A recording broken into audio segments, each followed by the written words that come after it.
Once upon a time, in a faraway land, What are fairy stories? The strange and wondrous place where nothing is as it seems. Magic mirror on the wall. Who is the fairest? Fairy is a perilous land. Before she found herself falling down what seemed to be a very deep It well. is the place you visit A world in your of dreams. myth and magic. when the clock began to chime midnight, sailed down through the A sky. mysterious voice began calling to the sad She princess. pricked her finger with her needle. 3 drops of blood fell on the In a snow trance, white she finger. followed the haunting And peered sound into of the the hollow winding tree. stairway to the top of the You can read tower. along with me in your book.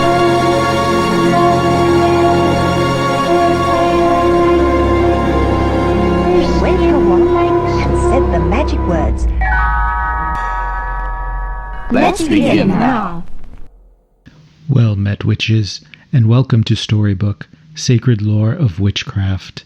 We've gathered tonight to hear a piece of sacred lore and to revisit the mysterious figure of Frau Holle. Daniela Simina narrates a Romanian variation of the tale of Frau Holle. This story about Frau Holle, I heard from my grandmother slightly more than 50 years ago. It is one of the many variants of stories about Frau Holle that are probably known all over Europe. And this is how the story goes. Once upon a time in a village, there was a man, a widower, who lived with his daughter in their nice house. And the daughter was beautiful and diligent in every task. And she's well regarded by all those who knew her. The man, widower as he was getting tired to be all alone and grew sadder by the day. So the daughter, in her wisdom, advised her father to take on a new wife and start on a new life, which the man decided to follow his daughter's advice. And soon he brought home a new wife. This woman also had a daughter, beautiful also, but petty and mean and lazy on top of everything else. The man was really in love with his new wife, so it was easy for her to blind him to the truth about the relationship between the two stepsisters. The woman's daughter was constantly blaming her stepsister for being lazy, for being wicked, for treating her poorly, when none of these was true, in fact. Quite the opposite. It was the woman's daughter to be the wicked one, the entitled one, and the mean one. So the man's daughter was always at disadvantage and had to suffer from the persecution her stepsister and stepmother were inflicting upon her. One day, the girls went to their neighbors, where more of the girls in the community would meet to spin wool together. The man's daughter, she was very good at spinning, so she spinned a lot. and very beautiful thread, while her sister could barely manage to fill in her spindle, maybe once, maybe twice. Her yarn being not even closer in quality to that of her sisters. So, on their way back, they had to cross through a very narrow opening, sort of a gate. And to make it through, they had to help each other. So the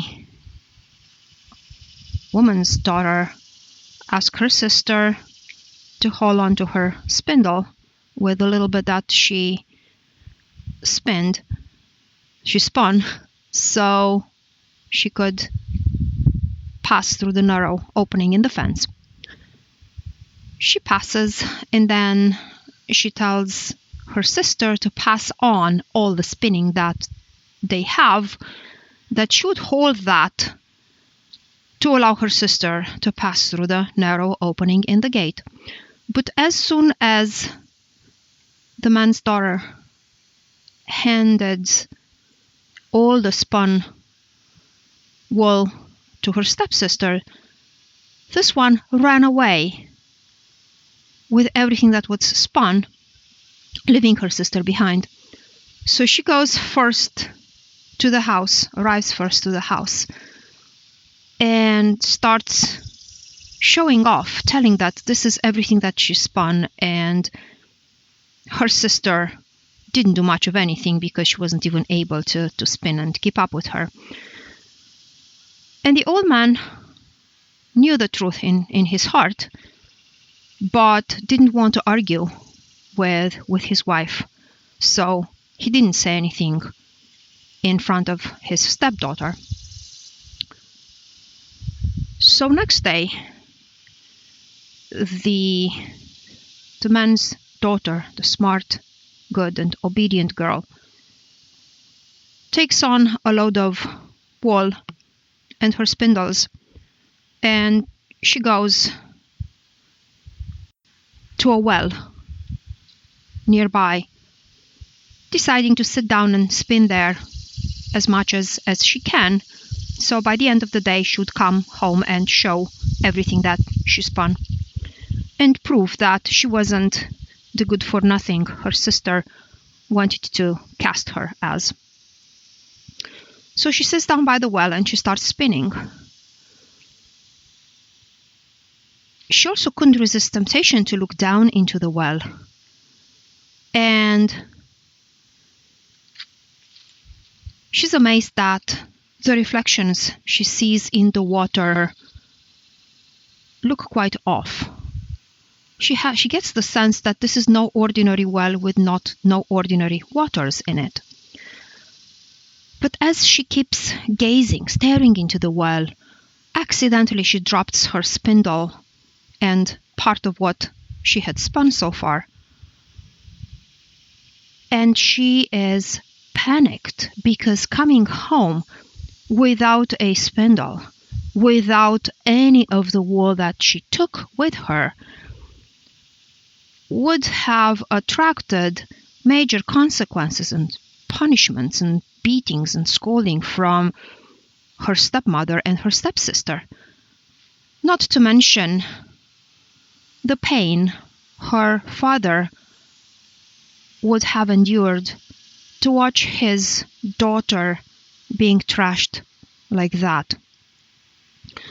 So in an act of desperation, the girl decides that no matter what the consequences, she's going to jump into the well to retrieve her spindle. So she gets into the well, but interestingly enough, as her body passes through the water, it doesn't even feel like going through water, and all of a sudden she emerges into a different world. She finds herself into a forest. She sees a path and keeps walking, and as she walks, she reaches to a clearing, and in this clearing, solitary and out of place, is a pear tree. But the pear tree is filled with caterpillars, eating its leaves and its buds. And the pear tree starts speaking to the girl, calling her to come and help and clean it. And the girl, because she's kind and never shies away from hard work, she rolls up her sleeves and gets to the pear tree, and whatever she finds, using whatever she finds available around her, she gets on and cleans the caterpillars and the dead branches from the tree. And wherever she sees a broken branch, she mends it, fixes things the best she can. And then the pear tree, because this was obviously a magical dimension, magical world where the girl ended up in, and trees and everything else has the power to speak and communicate, same as humans do. The tree tells the girl that it's very grateful, and sooner rather than later, he'll be there to help her. And they part ways as good friends, and the girl keeps walking. And somewhere in front of her, she notices another clearing opening up, and in the middle of the clearing, a very strange place for anything constructed to be, in the middle of the clearing, there's an oven, a bread oven. But the oven is in shambles and is torn apart, and some of the stone of its bricks are falling out, and it cannot bake any bread anymore. But the oven also speaks and calls for the girl to help out and mend it. So the girl starts cleaning the oven and putting the bricks back, making mud from the creek nearby. And she patches the oven and plasters it and cleans it, and now the oven is useful again and it's good shape. And the oven gives thanks, expresses its gratitude to the girl, and says that one day it will be of help. So the girl gets going, and shortly after, in the middle of the path, she sees a little dog. And the dog is limping. The dog is full of ticks, and his hair is all tangled, and is limping, has an injured paw. And without any other invitation, the girl just takes care of the dog and brushes its hair, and she tears a bit of her own shirt to make a bandage and tie the dog's foot. And the dog gratefully licks her hand and says that one day it will reward her kindness. So the girl continues, and in yet another clearing she sees a house. It's a weird looking house. It has a fence, and around the fence, on top of the poles of the fence surrounding the house, there are human skulls. and there's one empty pole with no skull. So terrified by the sight, the girl has second thoughts whether entering or not entering that household. But she has nothing to lose, and she's tired and hungry. And she believes whoever is in there would be better than spending the night alone in the enchanted woods.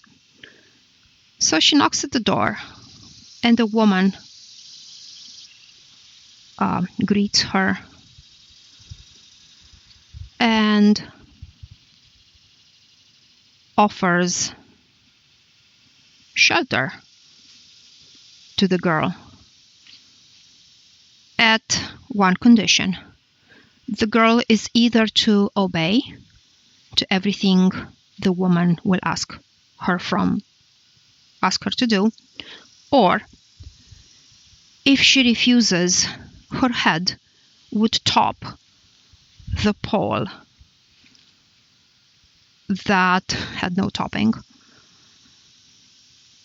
which the girl has no choice but accepting, to be hired for 3 days to take care of this woman's household. She believes at this point the woman to be a witch, and the first impression is of a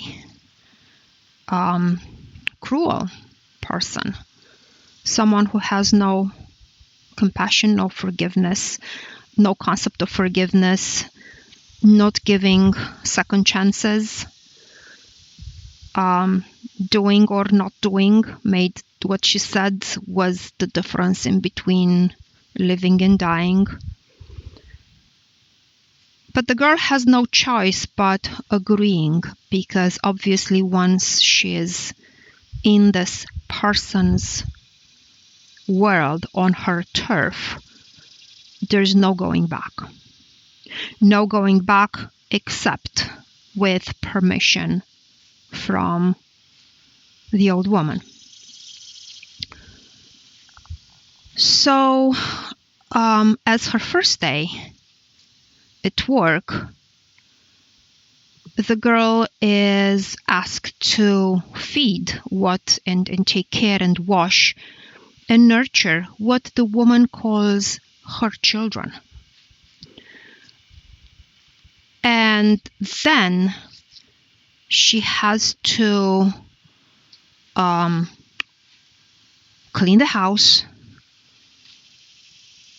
cook an appropriate meal, and fluff the feathers, fluff the bed, the feather pillows that are topping the old woman's beds.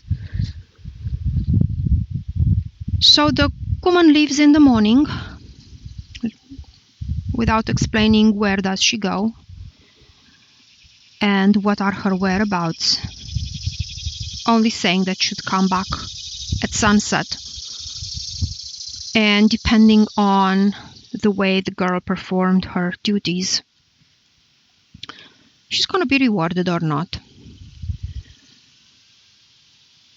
The girl starts cleaning the house, fluffs the feather, and fluffs the pillows. And while she fluffs the pillows, she noticed that lots and lots and lots of feathers are flying out, and the wind is carrying them away. And she finds this pleasant and amusing. But then she reminds herself that there is more to be done around the house than fluffing the pillows. And she goes out and she calls, as the old woman instructed her, "Children, children, little children, come to mommy to take a bath." And as soon as she finishes uttering these words, all kind of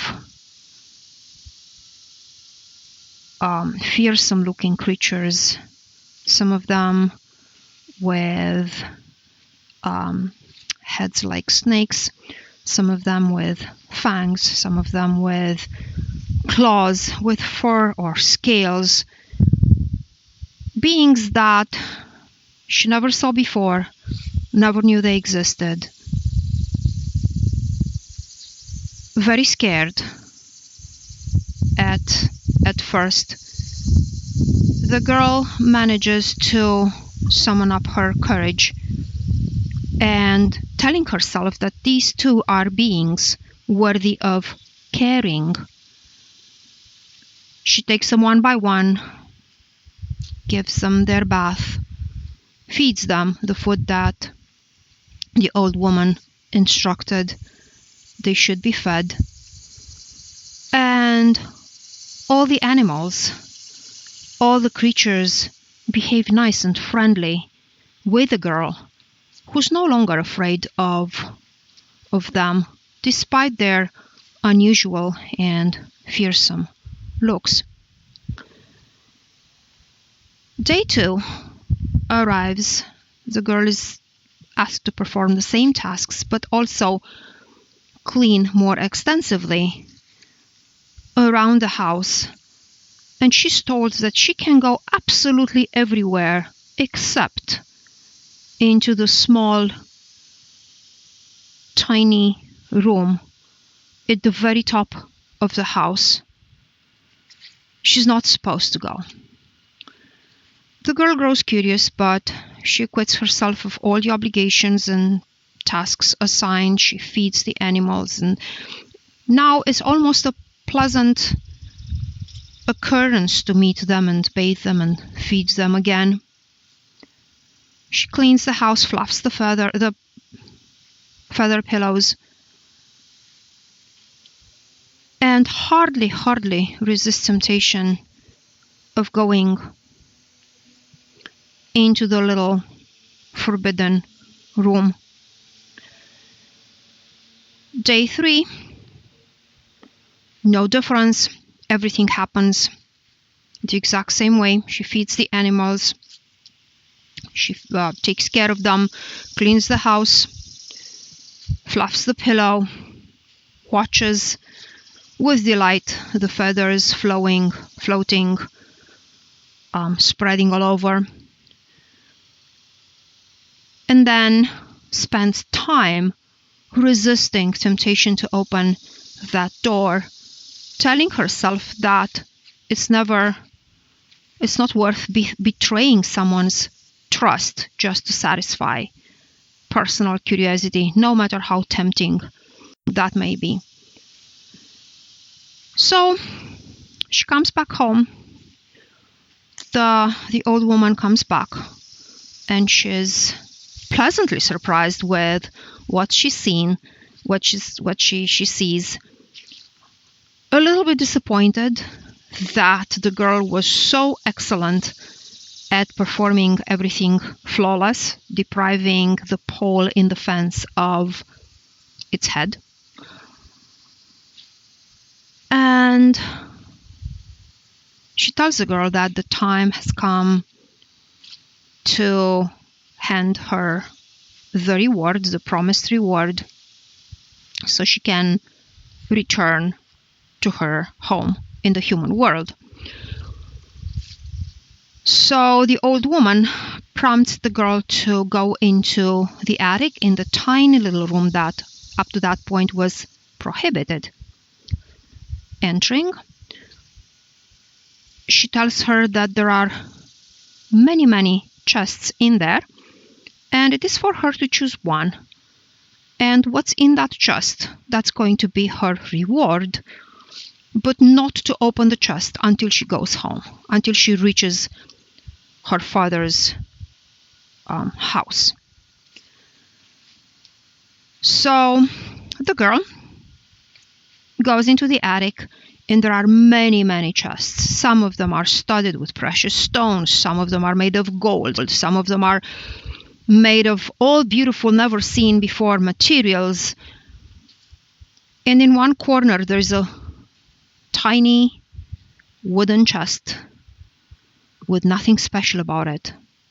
And the girl decides that that's the right reward because, in her opinion, she has done nothing more than what would be expected from a decent human being to do.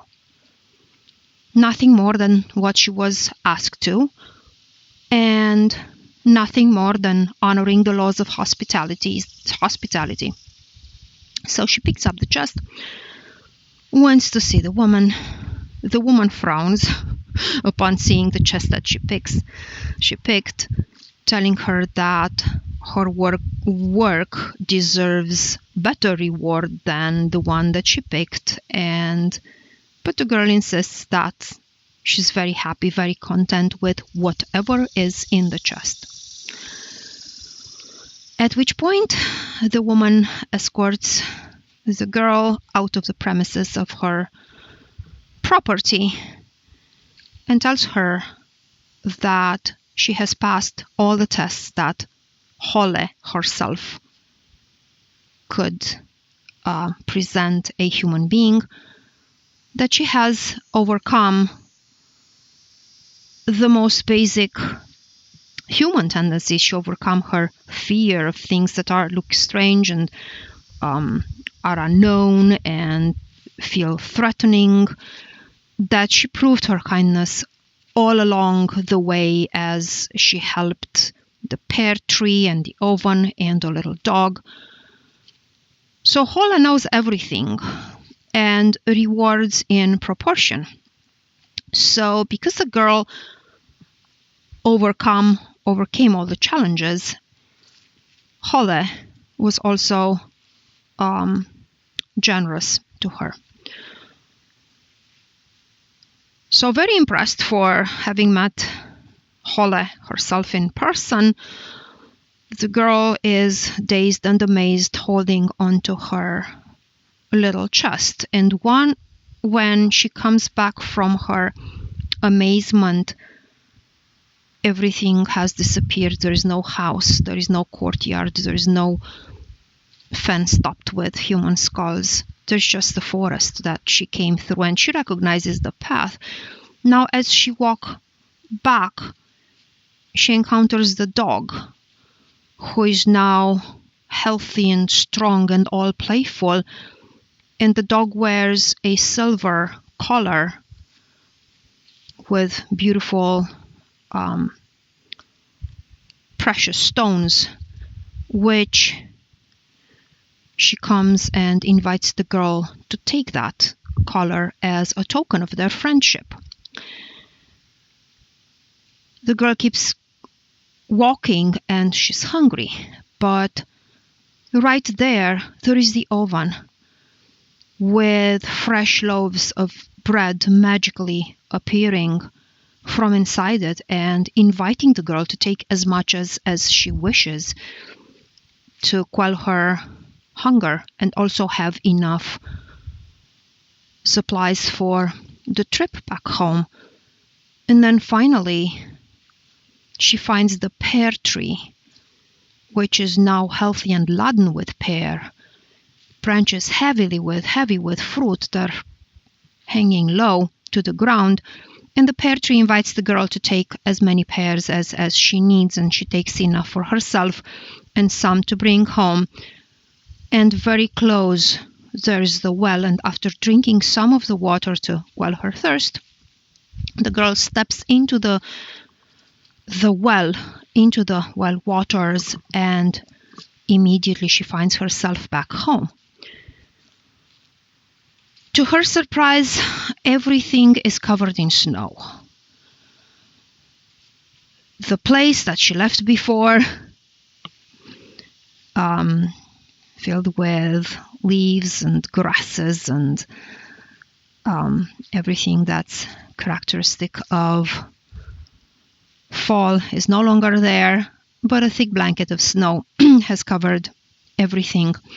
So she goes home, where her father was happy to see her, but also expresses his concern about her disappearance, because what seemed to be 3 days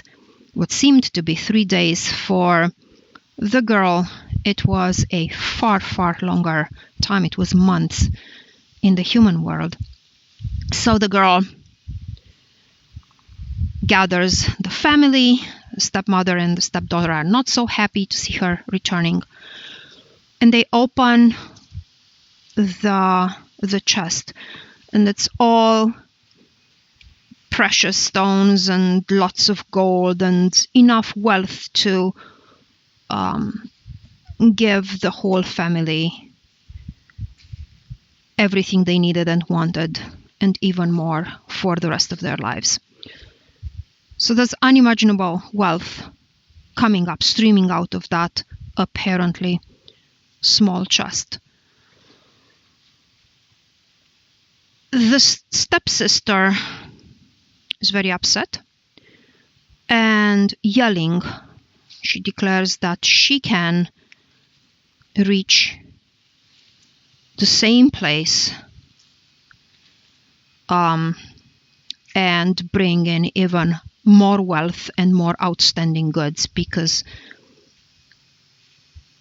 the girl brought home only a tiny chest, so she commits to bring in a much bigger chest that would contain even more wealth.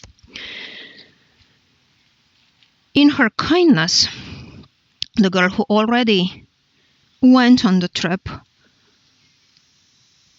starts telling her that there is Frau Holle that she's about to meet, and she has to be respectful, and tries to tell her, but the stepsister would not listen. In her pride and in her selfishness and stubborn and filled with anger as she was, she's not listening to anything her sister wants to share with her. So she goes in, steps into the well, ends up in the same magical forest, and she starts running because she's very eager to get to Frau Holle's house. She sees the same pear tree laden with caterpillars, eaten by caterpillars. But when the pear tree asks for help, her answer is has no kindness to it, claiming that her hands are way too fine, the hands of a true lady, and she would never go there to pick up caterpillars and clean dead branches and leaves. So she goes on, and she reaches the oven, which again looks run down, and asks for help, which she refuses, even explaining that she's taking offense for being asked to do such menial tasks. And she goes on until she reaches until she encounters the little dog who's whimpering and asking for help. But she kicks the dog out of the way and keeps running until she reaches Frau Holle's household. There's the same fence with one pole missing its skull. She notices, feels frightened, but her desire to prove that she's better and more than her sister helps her overcome her fear. She barges into the yard and bursts into the woman's house and demands for work and hospitality. And Frau Holle holds back onto her anger, deciding to put this person to the test as well. And she asks her to do the same tasks that her sister has performed. Day one, when the woman's daughter calls onto the animals, they come in and she's all frightened and just throws hot water on them to scare them away. And she forgets to feed them. She doesn't do much around the house, just eagerly counting the hours before the woman arrives, and the woman comes back. Holle comes back. She's very displeased, but she holds on to her displeasure. Tell the girl to try to do better the next day, because she has to remember the reward is in proportion with the work and the quality of the work done. So nothing much seems to register to her daughter, who feels entitled to going into the room. And of course she breaches the agreement not to peek into the room. She actually goes and looks around, and she sees that's all kind of chests filling the room. She cannot open any of them, but she's aware that some of them are really large and fancy looking, while others are smaller and less significant. So she makes up her mind which chest is she going to pick. She comes out. Frau Holle is so displeased at that point of what the girl is doing, that she decides to actually dismiss her before she does any more damage to the household and to her, to the animals, to the companions that obviously she cares about. So Frau Holle is of course aware that that girl has zero scruples and qualities, and she's not trustworthy, because she magically knew that her housemaid, quotes and quotes, housemaid, sneaked into the room, into the space that she was not supposed to sneak into. So she has zero regard for other people's property and privacy and so on. So she calls the girl, tells her that she can go in the attic and pick up her reward and just be off from her house. The girl, very happy, goes into the attic, grabs the biggest, heaviest chest that she can carry, and without even saying goodbye, runs off. She encounters the dog. The dog now bears, again, beautiful collar with precious metal and with all stones encrusted. And the girl wants to get that collar, but the dog bites her hand because she has no merit that would warrant to receive any gift from the little dog. And then she gets to the oven. The oven is all full with bread, freshly baked, and the girl is hungry, and she wants to reach to the oven and grab some bread, but each time she does so, the bread pulls back, and there's just flame and heat bursting forth, blackening her with smoke and burning her hands. So hungry, her hands bitten by the dog, she moves on. She's thirsty. She finally gets to the pear tree, and she decides which now the pear tree is laden with fruit, and it looks spectacular, and she's very eager to grab some of the pears, but as approaches the tree, the branches magically rise higher, and she can't grab any bit of fruit, which leaves her frustrated, but there's nothing she can do. And then she finally gets to the well, believing that at least she can get some fresh water, but the waters are all murky and she cannot even drink. So she just walks into the murky waters with her precious chest, makes it through on the other side, and barely reaches home, all ragged, dirty, tired, hungry, and exhausted. She gets only her mother into one room, deciding to share whatever wealth is contained in the chest between the two of them and give nothing to the old man and his daughter. They barricade doors and windows and open the chest, and fearsome beasts come out of it. Some of them having heads like snake heads, with fangs, with tails, with scales or fur, all kind of magical, never-seen-before beasts emerge and eat them both, after which they vanish magically inside the chest, and the chest disappears as well. After a while, after the commotion calmed down, the old man and his daughter managed to enter the room, to open the door and enter the room.